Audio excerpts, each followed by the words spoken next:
Hi and welcome everyone to our final episode, if we can call it that, of our Parenting Gen Z's webinar series. So far we've gone through connecting with your child, understanding your child, and today will be all about helping your child. A lot of the things I'm going to touch on today have been things that we have looked at in the past, so it all fits into how you would help your child.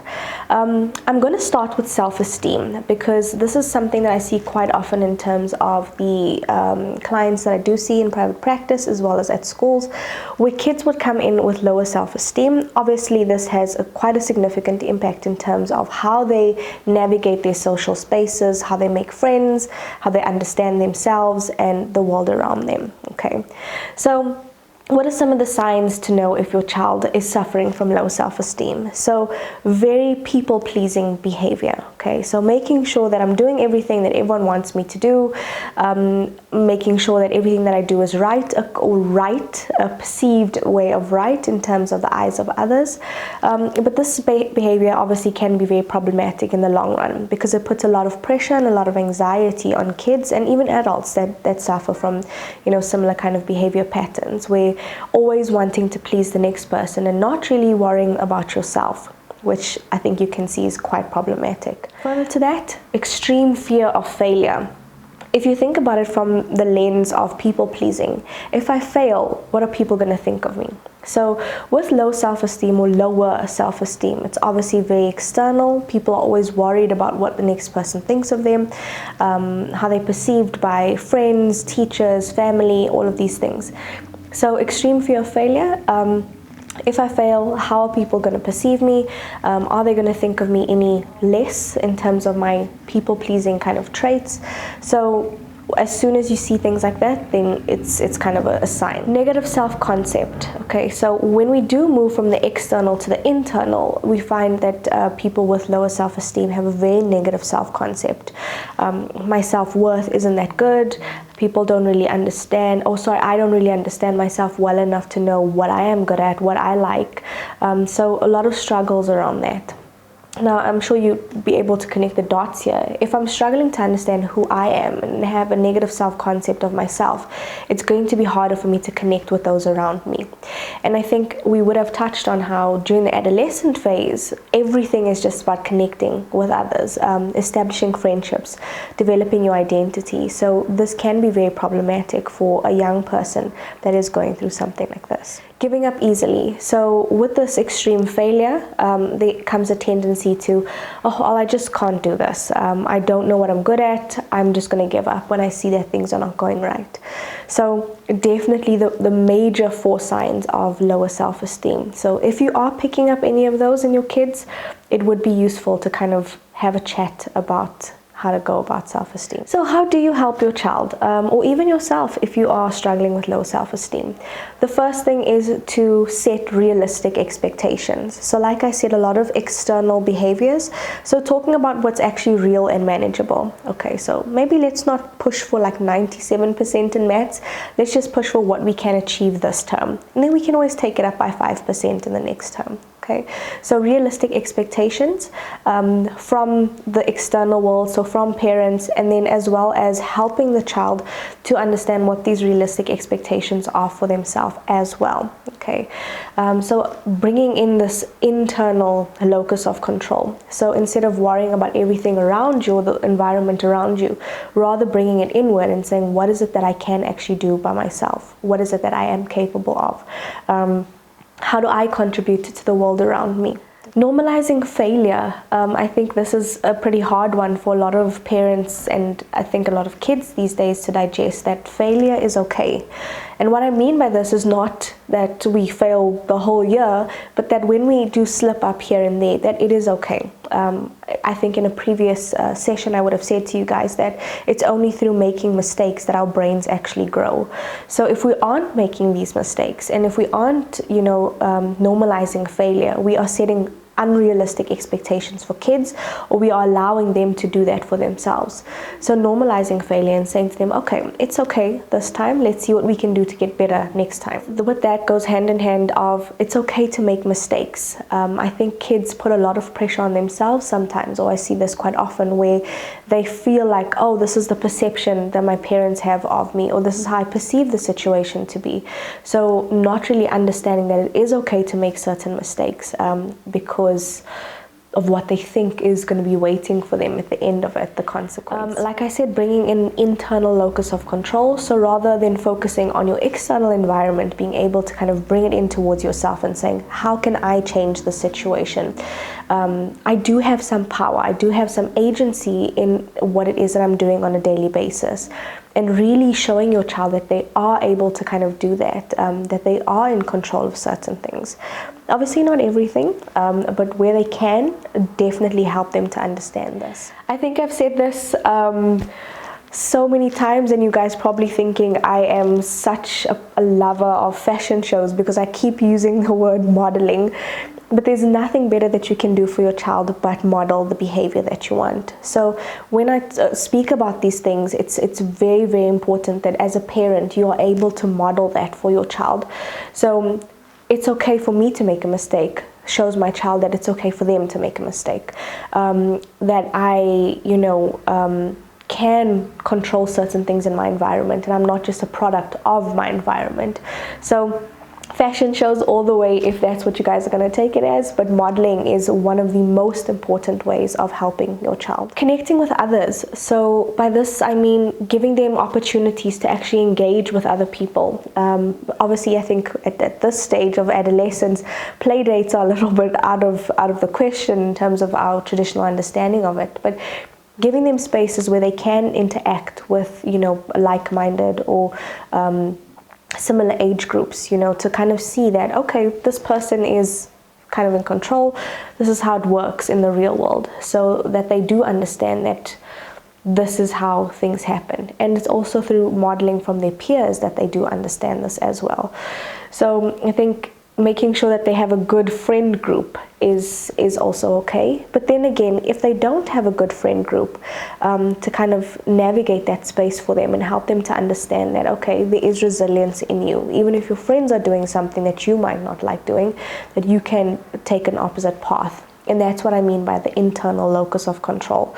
So I'm not a product of my environment, but I can also operate on my environment. Practice problem-solving skills. So when you do find that your child has encountered some kind of problem, help them to practice problem-solving skills. So in the last session I said that not every opportunity is there for fixing experience or lecturing experience, but instead where there are opportunities to help them problem solve. Like I said, be a soundboard for your child where they can come in and say, this is what I'm going through, and say to them, okay, what do you think would help this situation? Let's practice.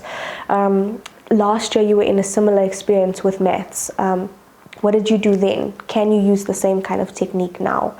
So highlighting the good that they've done previously and bringing it into the now and building on that definitely helps the problem solving. Help them to build skills, and not necessarily academic skills, but just things that they're good at. So everyone feels better when they're good at something. So if it's running, painting, jumping the highest in the family, whatever the case is, build a skill in them so that you can foster that confidence in whatever it is that they are doing. So I'm good at this, maybe I can try other things, because I didn't know I was good at this until I actually tried and put in some effort. Age appropriate responsibilities, so definitely giving them stuff at home, chores. I'm glad I'm saying this while they're not around, but age appropriate responsibilities definitely foster the sense of I can contribute to my surroundings. I can operate on my environment by doing certain things. I am contributing to society in some kind of way. I'm contributing to my family, whether it is packing away the dishes or washing the car every weekend, whatever the case is, but giving them some kind of responsibility to teach them that ownership and that agency. Last thing, encourage and praise. I think, when our kids are a lot younger, in the toddler phase, everything that they do, we're so proud of them. Oh, you took your first step, well done, or that that was so amazing. And then as they grow up, we kind of forget to do this. In our daily routines, everything just gets lost. So when something good does happen with your child, to definitely praise them for what they did. Not necessarily the outcome, but the effort that went into it. So even if it was a 50% on the Afrikaans test, saying, you know what, you tried really hard, and I know that it was a difficult subject for you, but well done, because you got that 50. And then encouraging them, like I said, bringing up previous experiences where there might have been struggles, and saying to them, well, you overcame that, and I'm sure that you can do it again. The resilience is in you. You do have that ability. So those are some things that can help self-esteem. We're going to move on to how to help with self-harm now. So first thing I want to say to parents is, as soon as you hear the word self-harm or you experience some kind of self-harm in your child, do not panic, okay? The worst thing that you can do is panic in those kind of situations.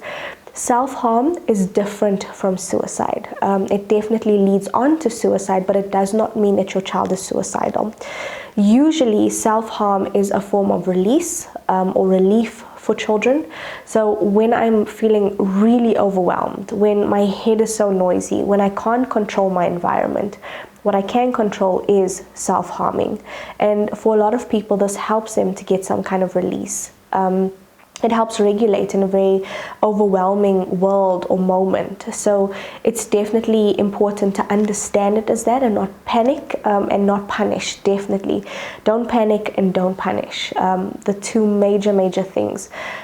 If you see any scars or anything like that, the worst thing that you can do is punish, because that instantly shuts down the connection between you and your child. So understanding what it is there for, what the purpose of self-harm is very important when you engage in conversations about it. Another thing is that any behavior that we have as people is communication.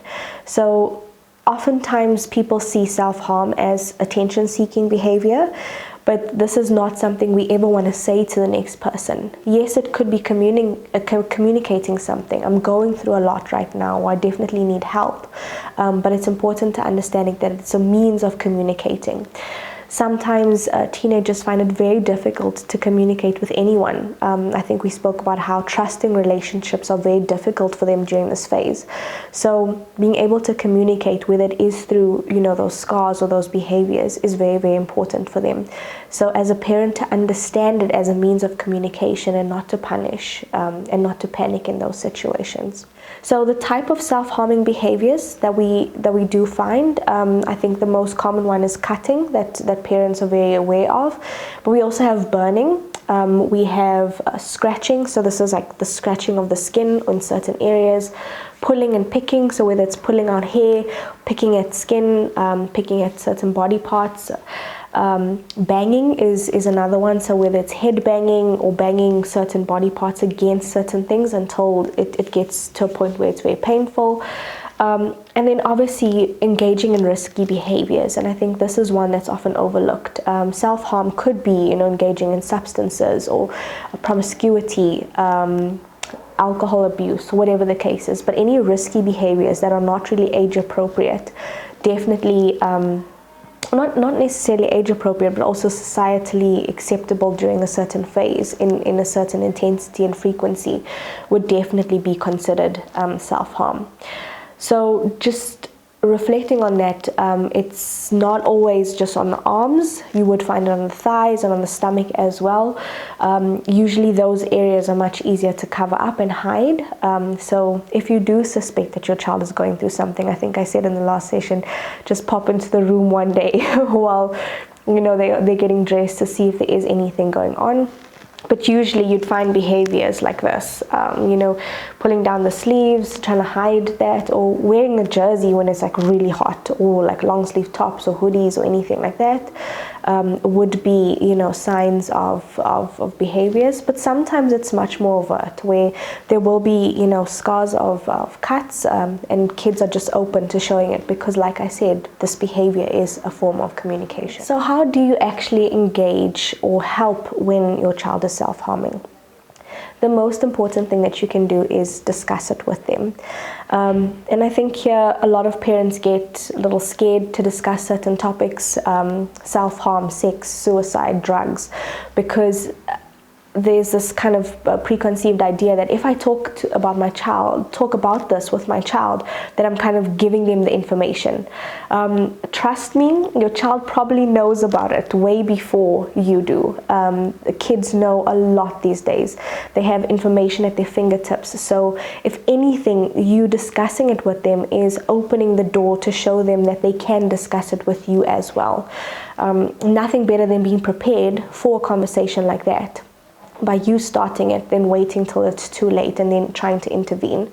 So opening up that door, having that discussion, think of it as being their compass. When you start the discussion around this kind of topic, it shows your child that they can come to you and say, okay, so this is what I'm going through. Can you help me out in the situation? Especially when you do it with a very open mind, not panicking, not punishing, and understanding it as the communication that it actually is. So start the conversation. You are not telling them anything that they don't know already. Also, when you do start this conversation with them, they are much better equipped when they do face it one day. So in schools, on TV, social media, these things are rife. So rather, have your child equipped with the skills of how to help themselves, how to handle a situation, whether it's with themselves or a peer, when something like this does actually happen. It also shows that you understand. It shows your humanness. It shows the connection that we spoke about. It shows your empathy as a parent. If you are able to have this discussion with them, not just, oh, my mom's gonna kill me, or my dad's gonna, freak out if he finds out about this, but rather that, oh my gosh, my parents actually understand that this is what it's about. And I can actually go to them when I'm feeling this way. When you do speak about it, keep it very simple, okay? So try and avoid all the technical jargon or like the depth of what it could be. Literally explain it to them as I have explained it to you today, and then always bounce back and say to them, okay, so this is what I understand about it. What do you understand, or where have you experienced this before?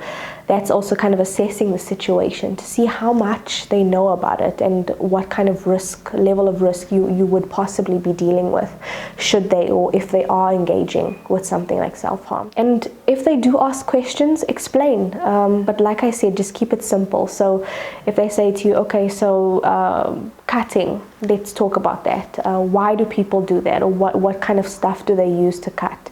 Like I said, explain, but keep it very simple, and then always bounce back to kind of check in with them and see what it is that they understand. Like I said, when you do have that conversation, show them that you do understand what they're going through. Always come from a place of empathy. As soon as you don't come from that space, it looks like judgment, and that instantly closes the door. When you do come from a place of empathy, when you do have this kind of discussion with them, it reduces the stigma. A lot of times, as much as I've built a good relationship with my clients, seen them for many sessions, there is always this hesitancy or this stigma related to discussing self-harm. They feel very uncomfortable even discussing with me as the psychologist or therapist.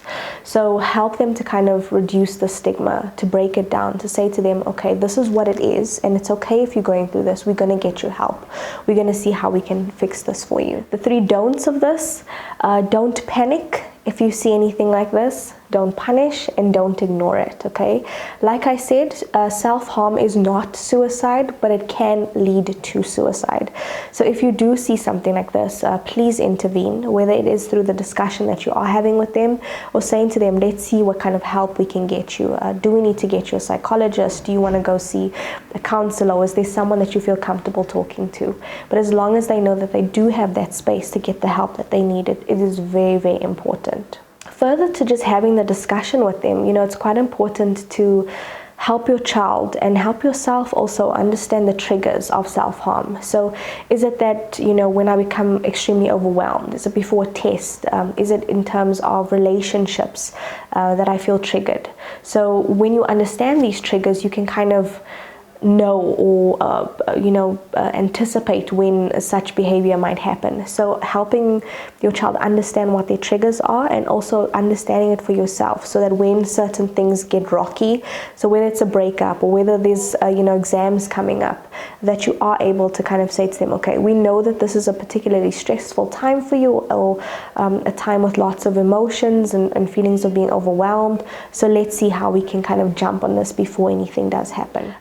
Like I said, model problem-solving behaviors. So, okay, I know that this is something that you really, want to do in terms of self-harming, but let's see if there's something else we can do instead of this or in place of this.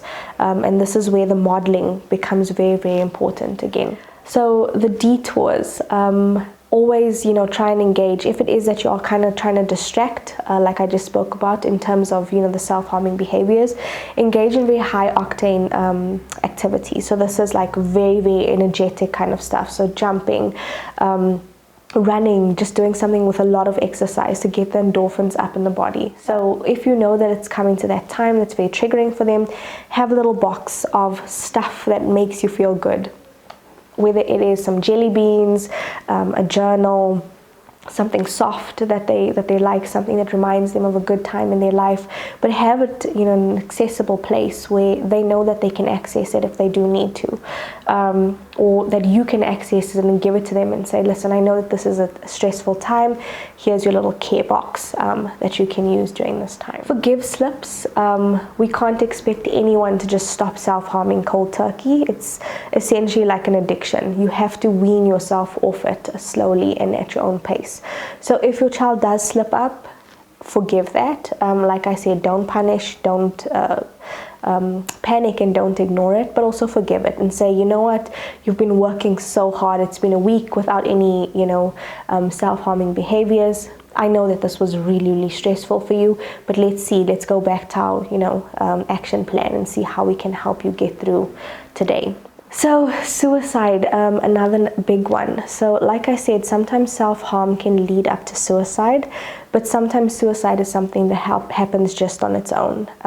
Sometimes we find that there aren't even any signs before someone engages in a suicide attempt. So very, very important that you know your child, and I think that's why we went through the things that we did in this webinar series. Being able to connect with your child helps you to understand them better, and then you can help them better.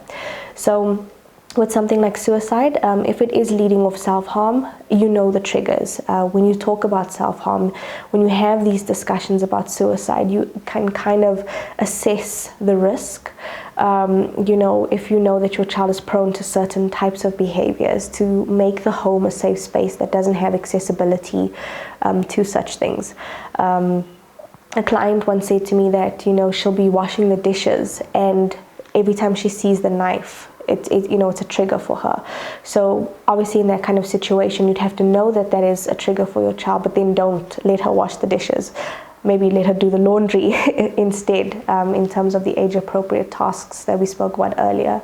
But creating a safe environment. If you suspect that there is depression, or there is low mood that could be leading up to this, make sure that there's no pills that's accessible, any things that they can use to engage in such an attempt. Get professional help. I think this one it's okay for you to say, okay, this is beyond what I can help you, let me get you some professional help, but also become part of the therapy. Sometimes therapy can be a very, very lonely space, so it's always useful, especially when working with a family, to get involved. What is it, that you're benefiting from therapy? To speak to the therapist and say, how is my child doing? Obviously, there is confidentiality, but when you build that good relationship between parents, therapist, and child, you can share information and you can work together as a system to, help that child to get through that feeling. So some coping skills that you can use just generally, whether it is for any of the things that we've worked with today, or just generally helping your child. Allow them to cry, to scream if they need to. Sometimes, people feel very uncomfortable crying. In the therapy space, I see clients like literally pulling the tears back, and I'm like, what is that about? And they're like, I'm not used to being vulnerable. So allowing them the space to be able to cry, to be able to scream at the top of their lungs, whether it's in the car listening to music and no one can hear them, and just let out a loud scream. But allowing them to do that to help them regulate.